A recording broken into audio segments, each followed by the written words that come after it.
The ship had no name that mattered to the stars. It drifted like a dead whale through the blackness of space, spinning slowly, catching no light, making no sound. Inside its metal belly, 12,000 human beings lay frozen in glass coffins, their hearts beating once every 9 minutes, their dreams empty and cold. The ship was called the Everfall, and it had been flying for over 800 years.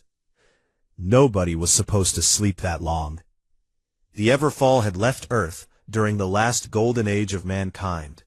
The planet had been tired and overcrowded, and the governments of the world had come together for one final act of hope, a deep space colonization program. 12 ships were built, each one carrying thousands of frozen colonists toward distant stars. The Everfall was the 7th ship. It was supposed to reach a planet called Novo Horizon in 300 years.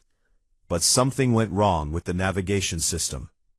A tiny error, barely the width of a hair in the calculations, sent the ship drifting off course. It flew past its target and kept going, deeper and deeper into unknown space, while every human on board slept and dreamed of nothing. 814 years after launch, a small alarm blinked to life deep inside the ship's core. A backup system, old and dusty with age, detected that the ship's fuel reserves had dropped below emergency levels. It triggered the revival sequence. Not for everyone, just for the command crew. Han Do-hyun was the first to open his eyes. The glass lid of his cryopod hissed and slid open. Cold white mist poured out like breath on a winter morning. Do-hyun lay still for a long time, staring at the ceiling. His body felt like it was made of stone. His muscles had not moved in centuries. His lungs burned as they filled with real air for the first time in 800 years. He tried to lift his hand, and it took him almost a full minute to close his fingers into a fist. He was 41 years old when he went to sleep. He was still 41, but the universe outside had aged without him. Slowly, painfully, he pulled himself out of the pod and collapsed onto the cold metal floor.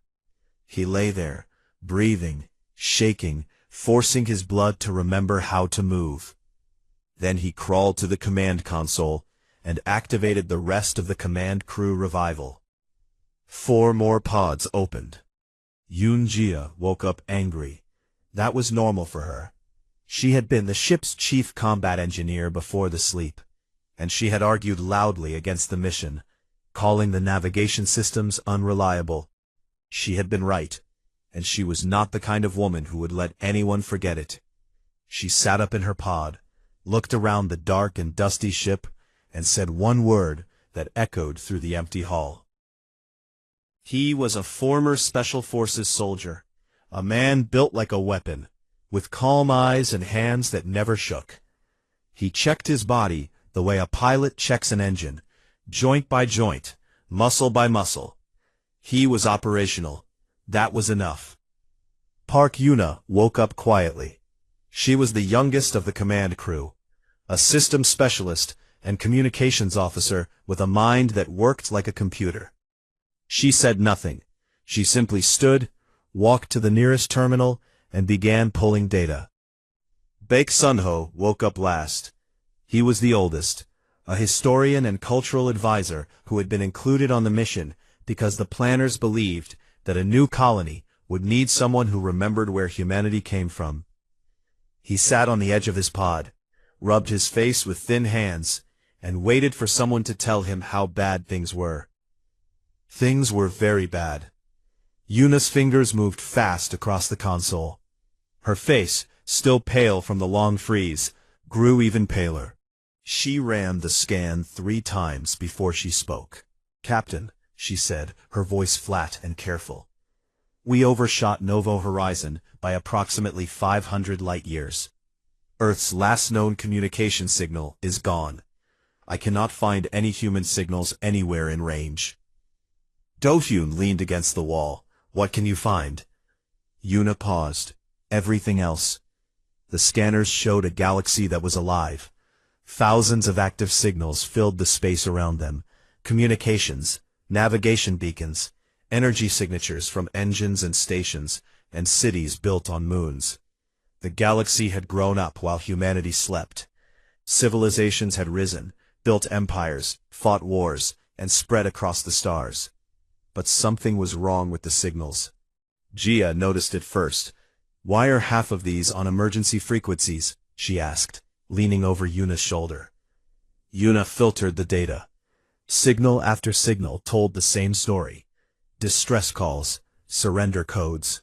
Whole planets going silent, one after another, like candles being blown out.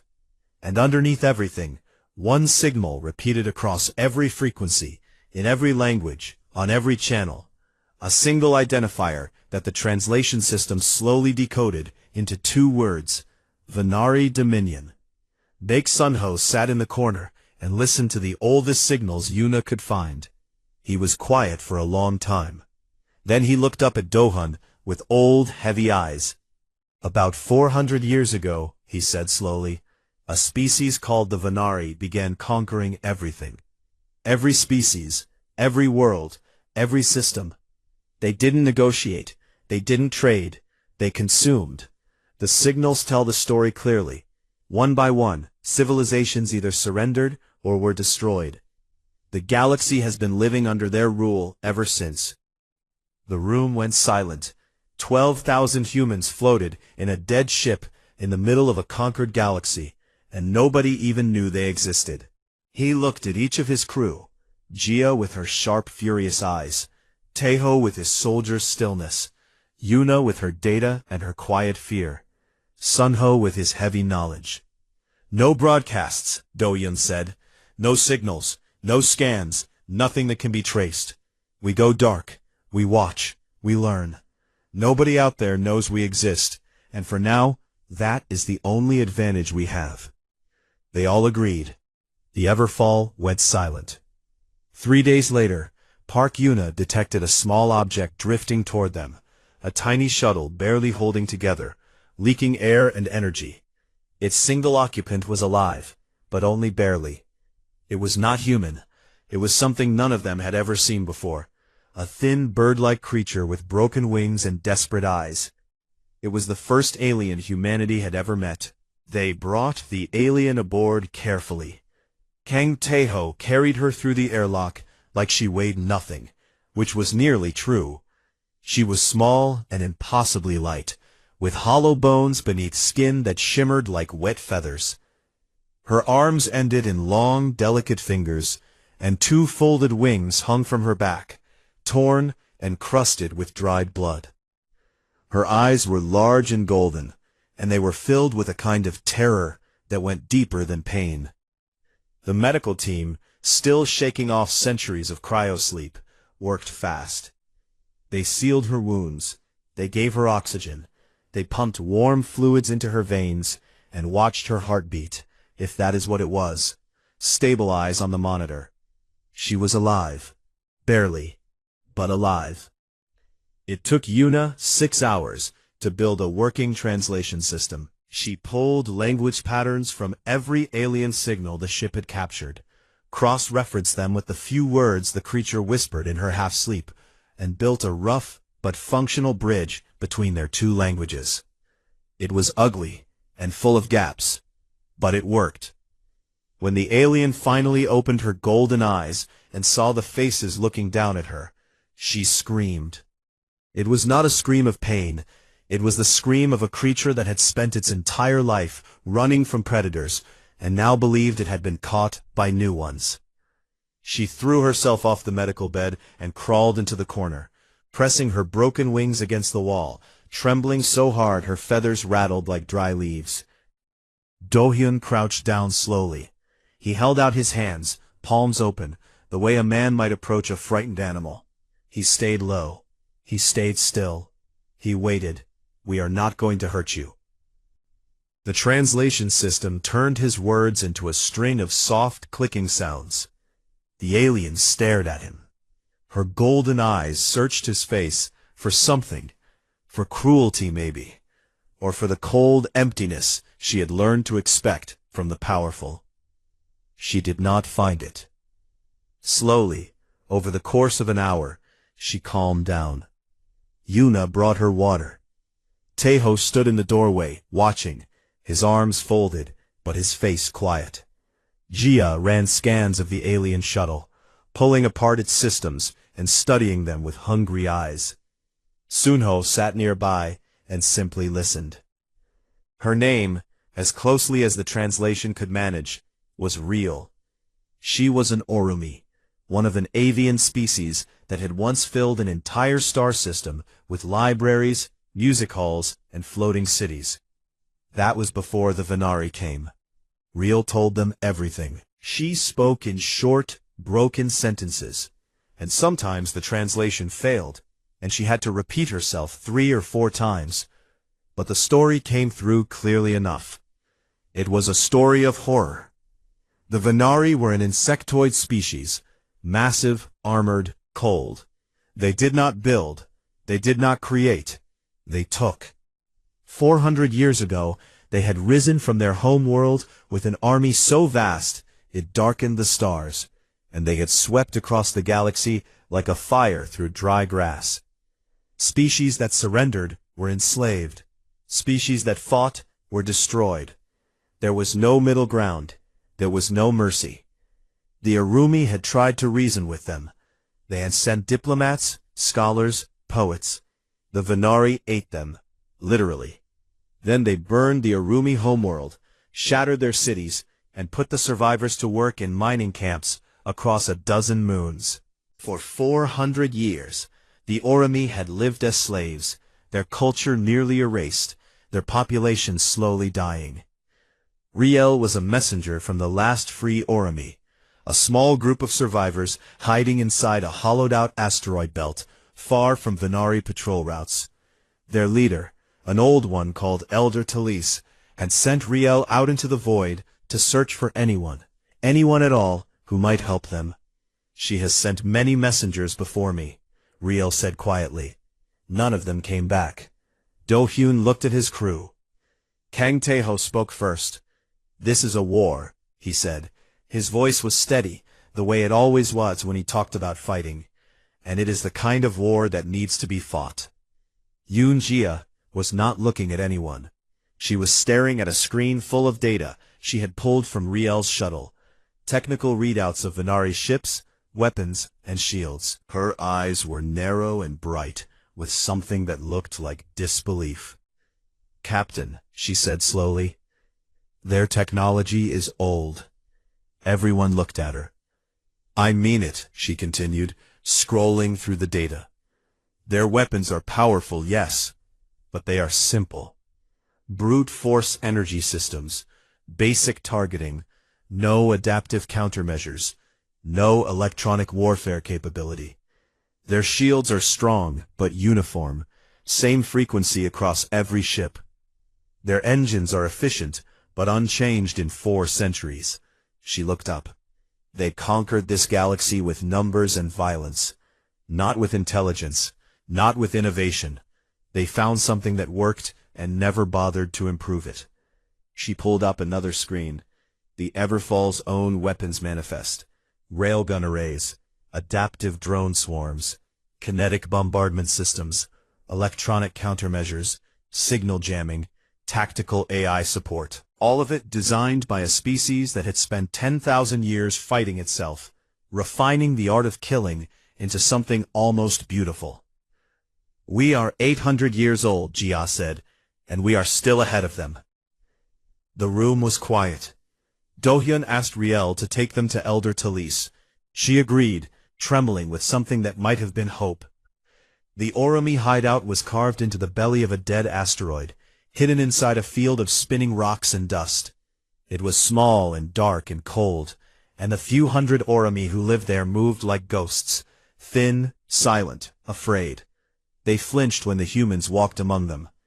Elder Talise was waiting in a chamber lit by a single pale light.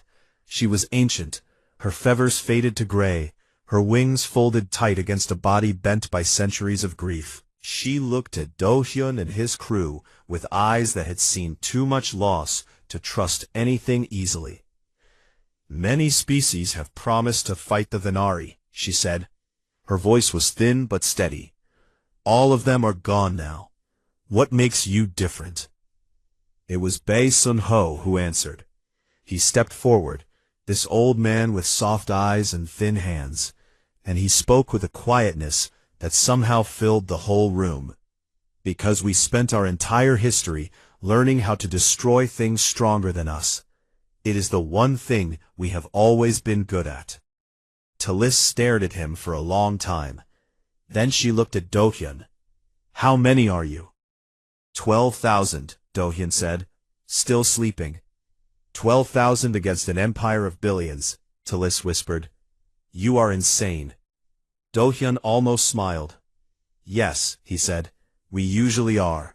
He gave the order that night. Park Yuna initiated the full revival sequence aboard the Everfall. One by one, 12,000 cryopods began to open.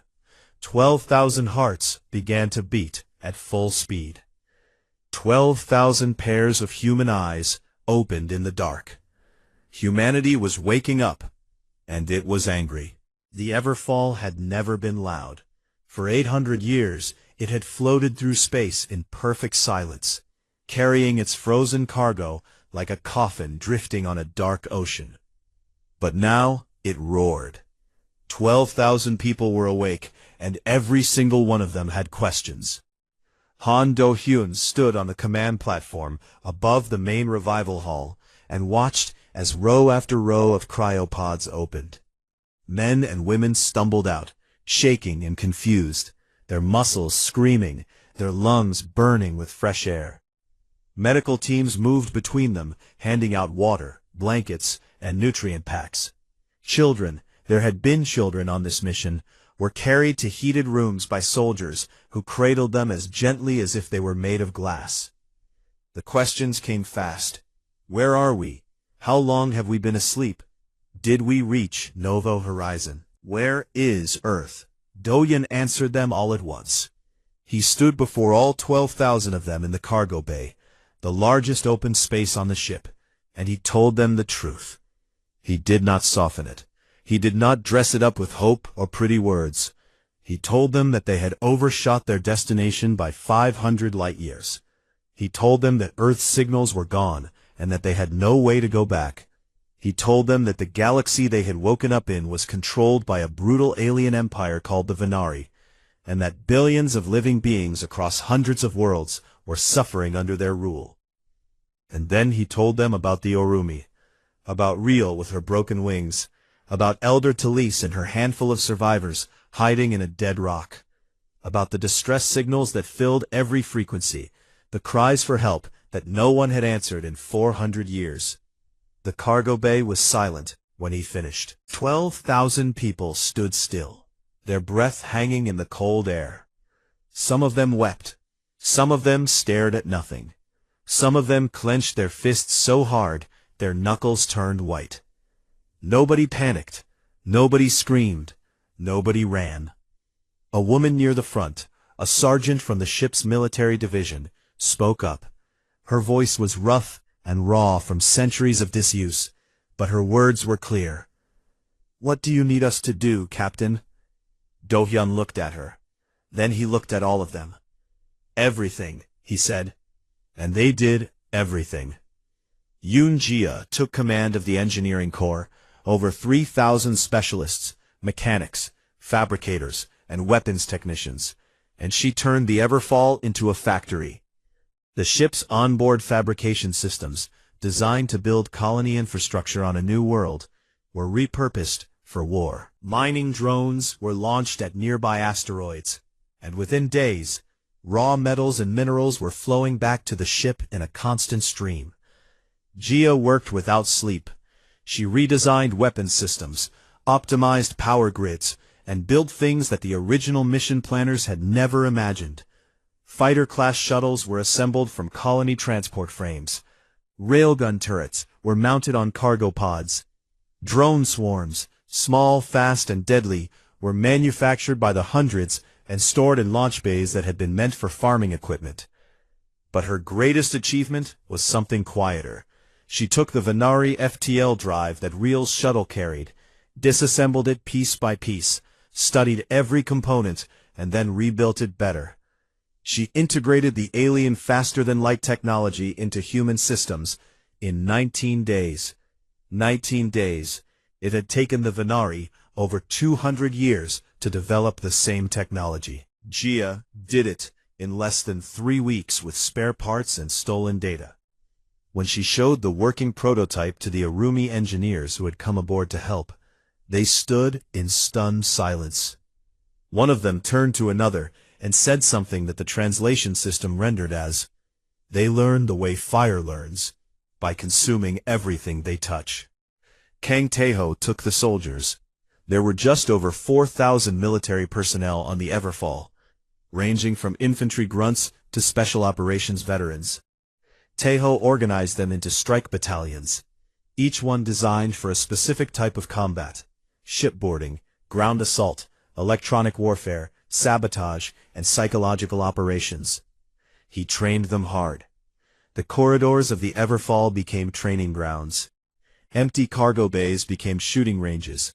Soldiers ran combat drills in zero gravity, in darkness, in smoke-filled hallways. Taeho pushed them until they broke, and then he put them back together stronger. He did not just train them to fight. He trained them to think, to adapt, to improvise, to turn every disadvantage into a weapon. The Venari fight like a hammer, he told his soldiers. One direction, one speed, maximum force. We are not going to fight like a hammer. We are going to fight like water. We go around them, through them, under them, and by the time they realize what happened, they are already drowning. Park Yuna, meanwhile, fought her own silent war. She cracked the Venari communication encryption in 11 days, and began feeding the command team a steady stream of intercepted intelligence. She mapped fleet movements. She identified supply lines, garrison strengths, patrol schedules, and command hierarchies. She learned everything about the enemy without them ever knowing she existed. And she found their weakness. Their command structure is completely centralized, she told Do-hyun during a late-night briefing. Every fleet, every garrison, every patrol answers to a single command ship. If you destroy the command ship, the rest of the fleet loses coordination. They do not think for themselves, they do not adapt. They wait for orders, and when orders stop coming, they stop fighting. Do-hyun nodded slowly. An empire of followers, he said. An empire that has never needed to be anything else, Yuna replied. No one has ever challenged them hard enough to expose the flaw. Baek Soon-ho spent his days with the Orumi. He walked among them in their asteroid hideout, learning their language properly, listening to their stories, studying their history. He was a historian, and he understood something that the soldiers and engineers did not. That this war would not be won with weapons alone. It would be won when the enslaved species of the galaxy believed that victory was possible. And belief was built with stories, not guns. He told the Arumi about human history. He told them about small armies that defeated empires, about enslaved people who freed themselves, about cities that burned and were rebuilt, about the 1,000 times humanity had been knocked to the ground, and the 1,001 times it had stood back up. The Arumi listened with wide golden eyes. They had never heard stories like these. In their world, the strong consumed the weak, and that was the end of it. The idea that the weak could rise, that defeat was not permanent, was something entirely new. It spread through the asteroid hideout, like warmth through frozen bones. Do-hyun chose their first target carefully. It was not a fortress or a capital. It was a small mining moon called Reth 4, where 3,000 Arumi slaves worked in darkness, pulling ore from the ground for Venari war machines. The garrison was small. The strategic value was low, but the symbolic value was enormous. "We are not starting a war," Do-hyun told his command crew as they gathered around the tactical display. "We are sending a message. Every slave in this galaxy needs to know that someone is fighting for them. Reth 4 is where the message begins." Jia confirmed the fleet was ready. Taeho confirmed the soldiers were ready. Yuna confirmed the intelligence was solid. Sunho simply nodded. The human fleet, 300 ships cobbled together from colony transports, cargo haulers, and mining vessels, all of them armed with weapons that should not have existed, powered up their stolen FTL drives, and jumped. For the first time in 800 years, humanity moved through the stars at faster than light. For the first time in 400 years, something in the galaxy moved toward the Venari instead of away from them. The war had begun. The Venari garrison on Reth 4 had not seen combat in over a century. There was no need. The 3,000 Orami slaves who worked the mines were thin, broken, and terrified. They did what they were told. They dug until their hands bled, and when they collapsed, they were dragged aside and replaced. The Venari guards patrolled the surface with the lazy confidence of predators who had never met anything that could bite back. They did not even detect the human fleet until it was already on top of them. Park Yuna struck first. From the command bridge of the Everfall, she activated a signal jamming array so powerful that every Venari communication device on and around Reth 4 went dead at the same instant. Radios, data links, emergency beacons, everything went silent. The garrison commander, a massive Venari officer with scarred armor and dull eyes, stared at his communication console as it filled with static. He had never experienced this before. No one had ever cut his voice from the Dominion's network. For the first time in his life, he was alone. Then the drones came. Yoon-jia had built them by the hundreds, small, fast, and impossibly precise. They poured out of the human ships like a swarm of silver insects, moving in patterns that no Venari targeting system could predict. They struck the orbital defense platforms first, cutting through armor plating and power conduits with focused energy beams. One by one, the platforms went dark. The entire orbital battle lasted 4 minutes. The Venari gunners never managed to fire a single shot that hit anything. With the sky cleared, Kang Taeho went down. He led 3 assault shuttles through the thin atmosphere of Reth 4, dropping fast and hard toward the mining complex. The shuttles hit the ground with their doors already open, and human soldiers poured out into the gray dust of the moon's surface. They moved in tight formations, fast and low, their weapons up, their communication systems running on encrypted frequencies the Venari could not even detect. The garrison tried to fight. The Venari soldiers were big, each one standing nearly 3 meters tall, covered in natural armor plating, with jaws that could crush metal. They charged at the humans with the blind aggression of creatures that had never needed tactics. They roared.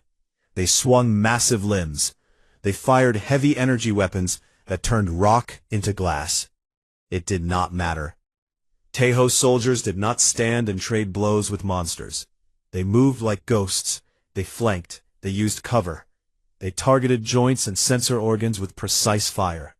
They threw flashbang grenades that overloaded Venari sensory systems, leaving the giant creatures stumbling and blind. They used the narrow corridors of the mining complex to neutralize the enemy's size advantage, drawing them into kill zones where overlapping fields of fire turned every hallway into a death trap. The garrison commander tried to rally his troops, but without communications his orders reached no one. He stood in the command center, watching his forces collapse on the security feeds, and for the first time in his long career, he felt something he had only ever seen in the eyes of slaves: fear. The battle lasted 2 hours and 47 minutes. Every Venari soldier on Reth 4 was either killed or captured. Not a single human died. 3 were wounded. Kang Taeho later said it was the cleanest operation he had ever run. and he did not look proud when he said it. He looked hungry. Then came the part that mattered most. Tejo's soldiers opened the mine shafts. They cut through the locked doors with plasma torches and walked into the darkness below. What they found there would haunt many of them for the rest of their lives. 3,000 Orami, packed into tunnels barely tall enough to stand in. Their feathers were gone, rubbed away by years of grinding labor. Their wings had been clipped so short they were nothing but scarred stumps. Their eyes, once golden and bright, were dull and empty. Many of them did not even look up when the doors opened. They had stopped expecting anything from open doors a long time ago. A young human soldier, a private barely out of training, was the first one into the deepest shaft. He found an Orami child sitting alone in the dark, too weak to move, clutching a piece of rock that she had scratched a picture into. It was a bird, flying. The private picked her up. She weighed almost nothing. She looked at his face with those dull golden eyes, and then she did something that broke him. She tried to make herself smaller in his arms, because every large creature she had ever known had only ever brought pain. He held her gently and carried her out into the light. When the freed Orumi finally understood what had happened, that the monsters above them had been destroyed, that the beings carrying them out of the mines were not new masters but liberators, the reaction was something no one on either side had words for. Some fell to the ground, some clutched at the human soldiers, touching their faces and arms as if to make sure they were real. Some simply stood in the open air of Reth 4's surface and looked up at the sky for the first time in years, and they wept without sound. Elder Talise arrived on the next transport from the asteroid hideout. She walked through the freed mining complex, stepping over Venari bodies, and she stopped in front of Han Do-hyun. Her old golden eyes were wet. "You actually did it," she whispered. "This was one moon," Do-hyun said quietly. "There are thousands more. Then free them all." News of Reth 4 spread fast. Yuna made sure of it. She hijacked every open communication channel in the sector. Venari military frequencies, civilian networks, emergency bands, everything. And she broadcast a message. It was simple, translated into every language her systems had decoded, and it repeated on a loop. "We are humanity. We have been asleep for 800 years. We are awake now. The Venari took Reth 4 from you. We took it back. We are coming for every chain in this galaxy. If you can hear this, know that you are not alone anymore." The effect was like dropping a match into a pool of fuel that had been building for centuries. On a jungle world 3 systems away, a species of reptilian farmers who had lived under Venari taxation for generations heard the message and began hiding weapons in their grain stores. On a water planet in the outer rim, an aquatic species that had been forced to harvest minerals from their own ocean floor sent a coded reply. Just 2 words. "We hear." On a dozen space stations and 100 mining colonies, slaves who had given up hope looked at each other with something new in their eyes. The Venari Dominion heard the message too. Overlord Dreth sat in his throne chamber aboard the largest warship in the galaxy, a vessel so massive it had its own gravity. He listened to the human broadcast. 3 times, his advisors explained that an unknown species had destroyed the garrison on Reth 4 in less than 3 hours. They showed him the tactical data. They showed him the communication logs. They told him that resistance movements were already stirring on multiple worlds. Dreth was ancient. He had ruled the Dominion for over 200 years. He had personally overseen the destruction of 6 civilizations. He had crushed every rebellion, silenced every voice, broken every spirit that dared to rise against him. He had never lost. But as he listened to the human message repeat for the 4th time, something cold moved through his body. Not fear, not yet, but the distant memory of what fear might feel like. He gave an order. Assemble the war fleet. 4,000 ships. Find these creatures. Burn them from the sky. The fleet began to gather. Far away, on the bridge of the Everfall, Park Yuna's long-range sensors lit up like a sunrise. She looked at the data, and then she looked at Do-hyun. They are coming, she said. 4,000 warships. They will be here in 11 days. Do-hyun stared at the screen. 4,000 ships against his 300. He should have been afraid. Instead, he turned to Kang Tae-ho and said, "Find me the right place to fight." Tae-ho smiled. It was not a kind smile.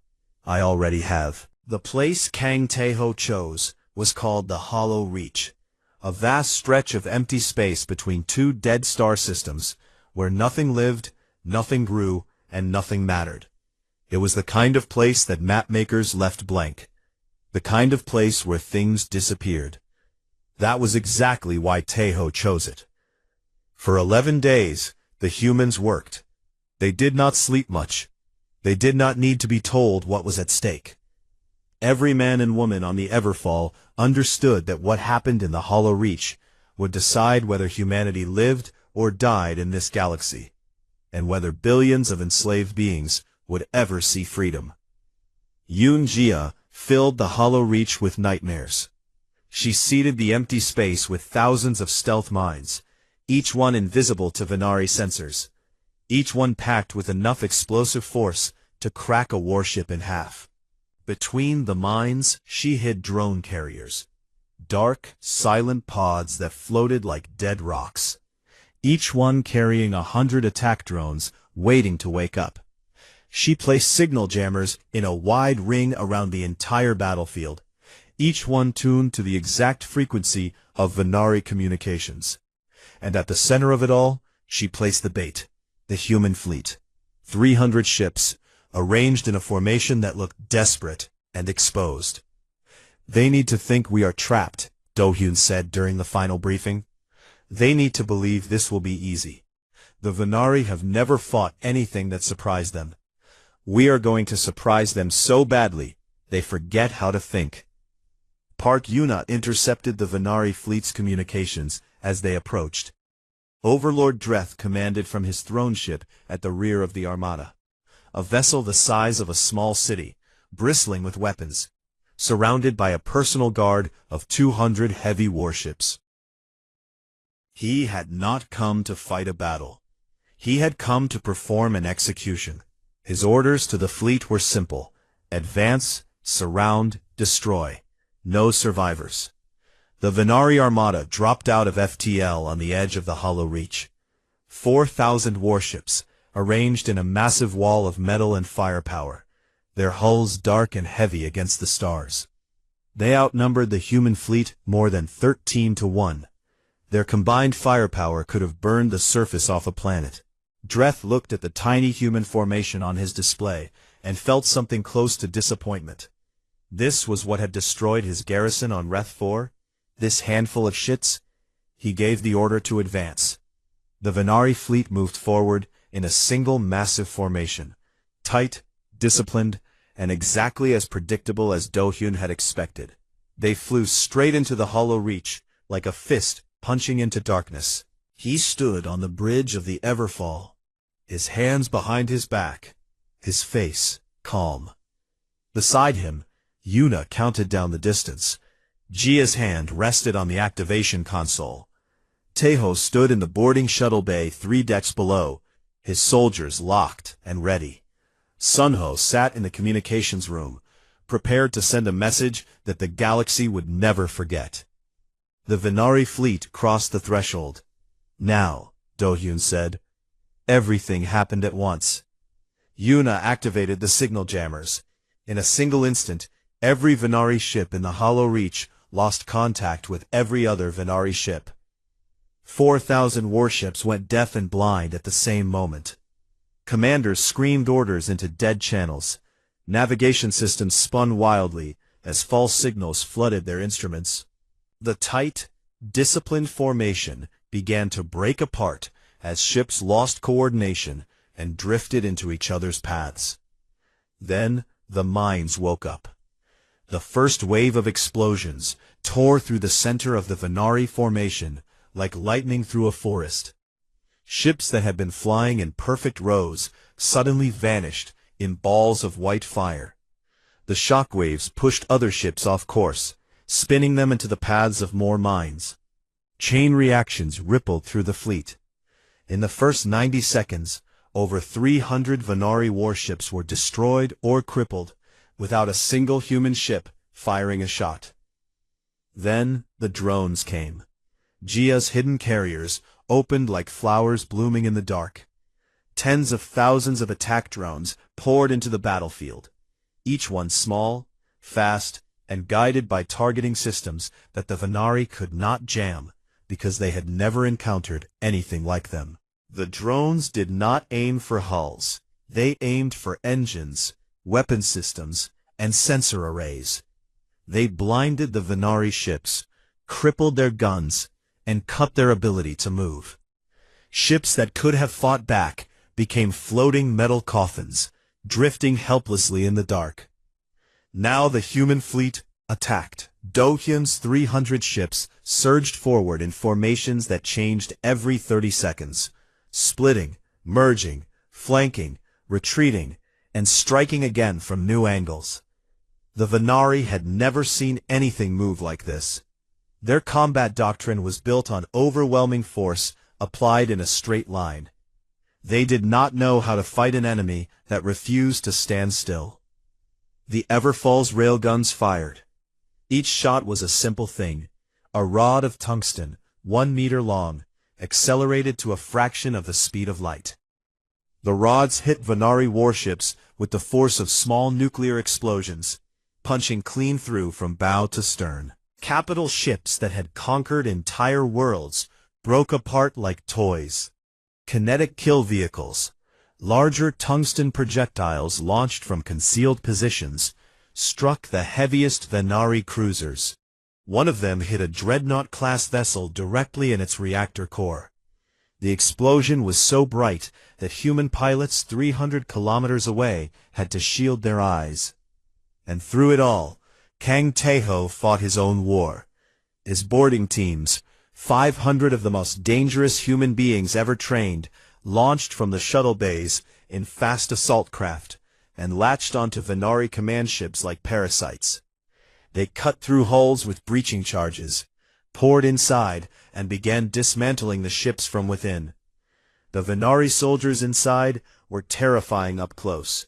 3 meters tall, armored in natural chitin, strong enough to tear metal apart with their bare claws. But they fought the way they had always fought, charging forward, relying on size and strength, expecting their enemy to break and run. The humans did not break. They did not run. Taeho's soldiers used every corridor, every doorway, every shadow. They moved in pairs, covering each other, communicating with hand signals when their radios were too risky. They placed explosive charges on reactor feeds. They vented compartments into space. They turned the Venari's own ships into traps, sealing doors behind enemy squads, and flooding rooms with fire suppression foam that blinded and suffocated. One by one, the Venari command ships fell silent. Without their command ships, the rest of the Venari fleet collapsed. Thousands of warships, crewed by soldiers who had never been taught to think for themselves, simply stopped fighting. Some tried to flee. Some drifted aimlessly, waiting for orders that would never come. Some, for the first time in the history of the Venari species, transmitted surrender signals. The Battle of the Hollow Reach lasted 6 hours. When it was over, more than 2,000 Venari warships had been destroyed. Another 1,000 had surrendered or been disabled. The rest had scattered into deep space, running from something they could not understand. Humanity lost 22 ships, 41 soldiers died. Their names were recorded in the Everfall's memory banks, and Baek Sun-ho read each one aloud over the ship's speakers, while the crew stood in silence. But the battle was not over. Not yet. Do-hyun took a strike team of 50 soldiers and flew directly to Overlord Dreth's throne ship. It was still intact. Its personal guard had been destroyed, but the massive vessel itself had survived, drifting at the edge of the battlefield, with its engines dead and its weapons cold. The corridors inside were vast and dark, built for creatures much larger than humans. Do-hyun's team moved through them in silence, their flashlights cutting narrow beams through the gloom. They found dead Venari guards everywhere, killed not by human weapons, but by panic. They had turned on each other when the communications failed, unable to coordinate, unable to function without orders from above. Do-hyun found Dreth in his throne chamber. The Overlord sat on a massive seat carved from black stone, his 4 arms resting on its sides, his dark eyes watching the door. He was enormous, nearly 4 meters tall, his chitinous armor cracked with age, his body scarred from wars fought centuries ago. He did not move when Do-hyun entered. He did not attack. He simply looked at the small human standing before him and spoke. The translation system in Do-hyun's earpiece turned the Overlord's deep rumble into words. "What are you?" Do-hyun looked up at the ancient conqueror. This creature had burned worlds. He had enslaved billions. He had ruled the galaxy through fear for longer than most civilizations existed. "We are what happens when you let a predator sleep for too long," Do-hyun said. They took Dreth alive. Yuna broadcast his capture across every channel in the galaxy. She sent images, data, proof. The Overlord of the Venari Dominion, the most feared being in the known universe, was shown in restraints aboard a human ship, his empire shattered around him. The effect was immediate and unstoppable. On every enslaved world, on every mining colony, on every space station where beings had lived in chains, the reaction was the same. They rose. Not because the humans told them to, not because anyone gave them permission. They rose because they finally believed they could. The Venari Dominion did not fall in a day. It crumbled over weeks and months, as its grip loosened system by system, world by world. Without Dreth, without the fleet, without the fear that had held everything together, the empire dissolved like smoke in the wind. Humanity, still only 12,000 strong, became the center of a new galactic coalition. Not rulers, not conquerors, advisors, teachers, soldiers who helped others learn to fight for themselves. On the bridge of the Everfall, weeks after the battle, Elder Talis stood beside Do-hyun and looked out at the stars. Her old feathers caught the light from a nearby sun, and for the first time in Do-hyun's memory, she looked something other than sad. She looked alive. "We prayed for centuries for someone to save us," she said softly. Baek Sun-ho stood nearby. He looked at Talis with his quiet, gentle eyes, and he shook his head. "We did not come to save you," he said. "We came to wake you up. Now you save yourselves." Talis looked at him. Then she looked at the stars, the same stars that had watched her people suffer for 400 years. She straightened her old back. She lifted her faded wings, and for the first time in a very long time, she smiled. The galaxy had known terror for centuries. It had known conquest and chains and silence. But now it was learning something new, something it had never encountered in all its long, dark history. It was learning what happened when humanity entered the war. And the galaxy would never be the same again.